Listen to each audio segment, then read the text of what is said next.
Did you just click on a video that you'll enjoy? Do you like iconic movie guns? Ever wanted to see them up close and get the real story behind them? Well, you're in the right place, so stick around. This channel was made for you. Hello and welcome to Hollywood Guns. I'm your host Wilson. Whether you're into action flicks, classic thrillers, or unforgettable TV shows, this is the place where movie magic meets real-world firearms. Today, we're delving into the dusty tombs and thrilling escapades of Indiana Jones, and more specifically, the trusty sidearm of our favorite archaeologist. While a whip might be his signature tool, Harrison Ford's character is not afraid to pack some heat when the going gets tough. In this video, we'll explore the history of his Smith Wesson Mk II hand ejector and how it holds up against real-world accuracy. Did you know that if you look closely, Indy actually uses two different revolver models in the movie? Well, I'll tell you all about that mystery too. Finally, we'll investigate whether this revolver appeared in any other cinematic adventures. So, grab your fedora and let's explore the story of this legendary revolver. Ladies and gentlemen, this is the movie gun from the third highest rated action movie of all time, Raiders of the Lost Ark.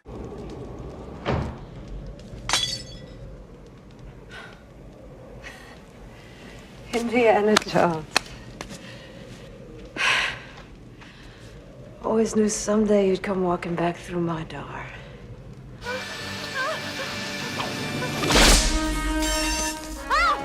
Let her go.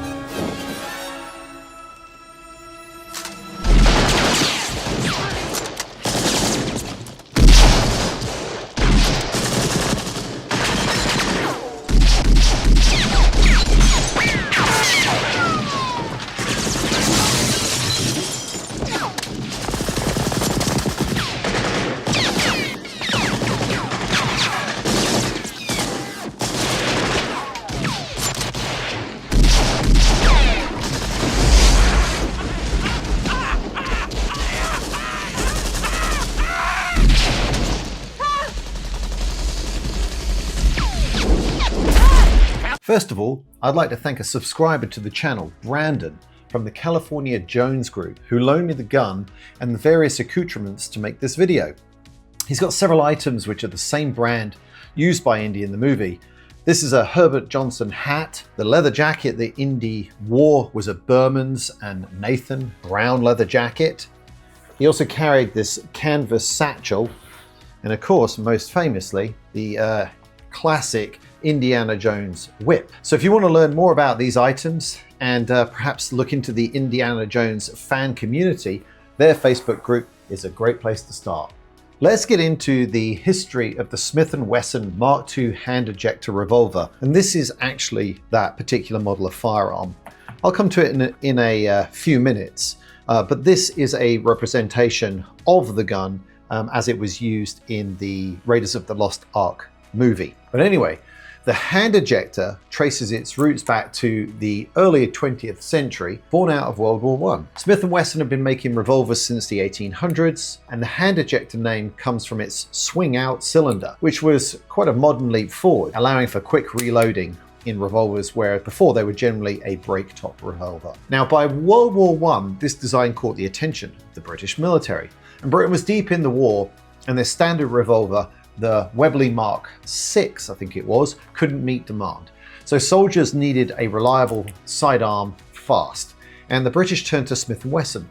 And in 1915, they introduced the Mark I hand ejector, which was chambered for the .455 Webley cartridge. But the Mark I had a shrouded ejector rod and an extra lock on the cylinder crane. And in the muddy trenches of France, dirt often kind of clogged up these features, making it very tough to operate. And then by 1917, Smith & Wesson streamlined the design, launching the Mark II hand ejector. And they ditched the ejector rod shroud and the third lock, making it simpler, more reliable, and cheaper. It was still chambered in the .455 Webley cartridge, as that was the British's preferred cartridge at the time. But this rugged revolver design caught the eye of the US military, and Smith & Wesson adapted the design for the .45 ACP cartridge, which was the Americans' preferred cartridge. They were obviously using some 1911s as well at this point, and they called it the M1917 revolver. And this kind of helped fill the gap while they were trying to make as many Colt 1911s as they could. So the Mark II and its siblings were kind of true workhorses, really. Dependable, powerful, and built for the battlefield. And then after the war, these revolvers were used by the police, civilians and adventurers. And the Mark II is kind of like a large end frame. It's got very solid construction. It's a big, heavy gun, and it has that double action trigger, as well as a single action trigger as too. And it's perfect for anyone that needed a gun that they could count on. And of course, that brings us to its Hollywood moment. You enjoying this video? Well, I just want to give a quick shout out to the sponsors who make it possible for me to keep creating content. So since this channel doesn't allow ad revenue because copyright holders don't allow me to monetize my videos, your support of my partners is what makes this all possible. And first up is Sonoran Desert Institute. SDI is a leading provider of online firearms education, offering a variety of certification and degree programs. Whether you're looking to become a gunsmith, a firearms instructor, or just want to take your knowledge of firearms technology and safety to the next level, SDI is a program for you. And their online format includes courses on revolvers and hammer-fired pistols, like this 1911, which Indy was supposed to use in the movie, but incidentally, he ends up in using a high power in the famous bar scene as his second weapon. And I'll analyze that later in the video. So if you're looking to take your firearms knowledge to the next level, be sure to check out SDI. You can find their website linked in the description below. And if you're a collector like me, finding the right firearm takes time, patience, and dedication. I love browsing gun shows and especially visiting my local gun stores in person. But the challenge, however, is that you're limited to dealers within the driving distance of your home. So that's why I'm proud to have the support of a site that I use every single day to find firearms for this particular channel. And that's the nation's largest online classified listing site, Guns International. And it will connect you with local stores and enthusiasts across the country, allowing you to find inventory, compare prices, talk to great people, and negotiate the best deals. Quickly, anybody recognize this revolver? Bragging rights, if you can name in the comments the movie that has a significance to me personally that this particular firearm came from. I wonder if anyone will get this. To round out, I'm also excited to partner with Guns International for a giveaway. And one lucky winner is going to receive an incredible prize package. So sign up using the link in the description and I'll announce the winner of that at the end of April 2025 in the YouTube community section on the channel. So good luck.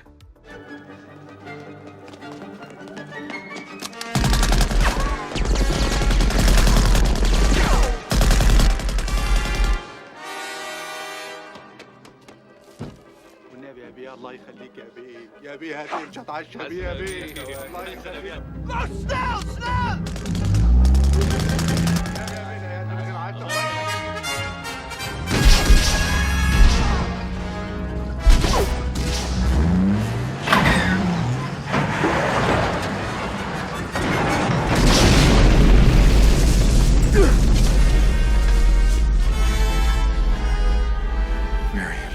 The movie gun versus this example. Okay, full disclosure, I'm out of my wheel gun. I'm out of my wheelhouse when it comes to firearms at this age, but I learned from the friend of the channel, IMFDB, that the production actually used two pistols for the movie. Smith Wesson M1917 in 45 ACP, supplied by the prop house Stembridge, used for scenes filmed in the US, and a British Smith Wesson Mk II in 455 Webley, used for the main action scenes filmed in the UK and Europe, and that was supplied by Baptiste. The Stembridge revolver is seen early in the movie when Indy escapes the booby-trapped Peruvian temple with the golden idol and hands it over to his rival, Belloc. It pops up again when he tosses it into his suitcase before heading off on his adventure. Presumably, he had a second one. And the Baptiste Mk II was modified to fire blanks, and its barrel was cut down for cinematic effect. And it was given a worn patina look. And this is the gun, and this representation of it is the one that you see in all the iconic shooting moments, like the bar scene in Nepal, the truck chase, and of course the unforgettable Cairo swordsman scene that we'll get to later in the video. Now, this particular example here, Brandon's gun, was bored out to 45 long Colt, as this is a more effective and available round in the USA. And when Brandon came to my studio to loan me the gun, I was surprised, and I have to say I was impressed, that he actually had this on his hip. This gun is actually his daily carry, would you believe it?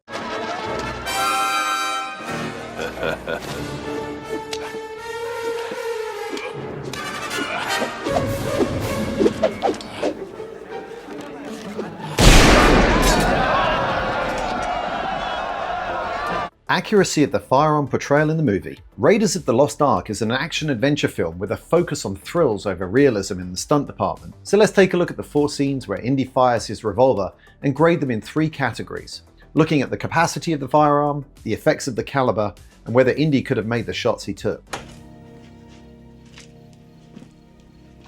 You did it, didn't you?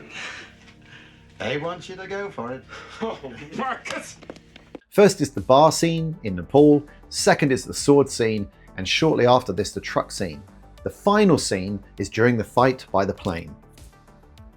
Firearm capacity. In the sword scene he fires 1 shot, in the truck scene 2 shots, and in the plane scene also 2 shots. It's only the first bar scene where we need to pay close attention, because at first glance he seems to fire too many shots from his revolver. Alright, now for the controversial part. I count 8 rounds before he holsters the revolver and switches to his Browning high power. And when I slow the film down frame by frame, I also spot another mistake.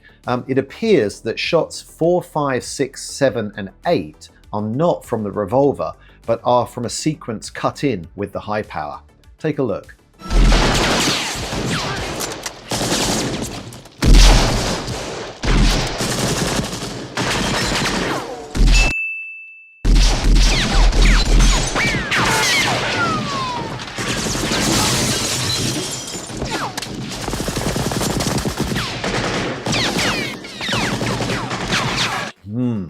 So how do we score this?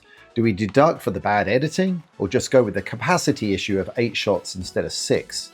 Or both? Well, I've never seen any of the fans write about the high power insertion in this scene, likely because the sequence is so short and the film is darkly lit. I'm going to cut Indy a break, and I'm just going to mark him down for 8 shots instead of 6 from the revolver. Well, this is still about a 30% overcapacity failure, so unfortunately it's a significant deduction.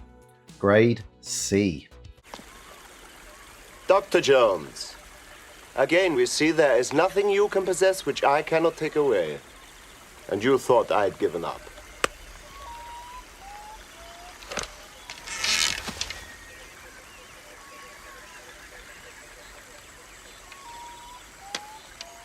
Caliber capability. In this category, we score whether the rounds have the appropriate impact of the caliber, or whether they're too weak or too powerful. The 455 Webley is a handgun round slightly larger in diameter than the 45 ACP, but loaded to a lower pressure. Muzzle velocity and energy are comparable, varying with bullet weight and powder load. And also it's a rimmed case, making it easier to extract from revolvers. The shot's effect on the bad guys seemed pretty consistent with a handgun caliber to me. The only sketchy thing I saw was the 2 shots into the airplane canopy hatch. Shooting locks open is a frequent Hollywood strategy, and honestly I've no idea if this would work or ricochet and kill you. So as I'm not willing to test this theory, I'll give it Indy the benefit of the doubt.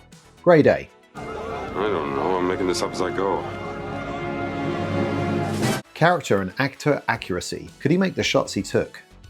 In the bar scene, Indy takes 8 shots and I think 5 miss. In chaotic gunfights like this, I think this seems more realistic than Indy making all 8 shots. The scene where this category is really up for discussion is the sword scene. First, a quick bit of trivia I learned from IamFDB, a friend of the channel. The Cairo scene wasn't scripted. Harrison Ford, sick with food poisoning, suggested the quick draw instead of a lengthy duel, creating a legendary moment in film history. Now, I'm not sure if it was intended, but the shorter barrel of the Bapti gun also made it more suitable for the quick draw in this scene compared to a longer original version. The standoff appears to be about 12 to 15 yards, which seems pretty close for a gunfight. Also, the competition isn't between 2 gunslingers, which would build tension and stress as the fastest draw would likely survive.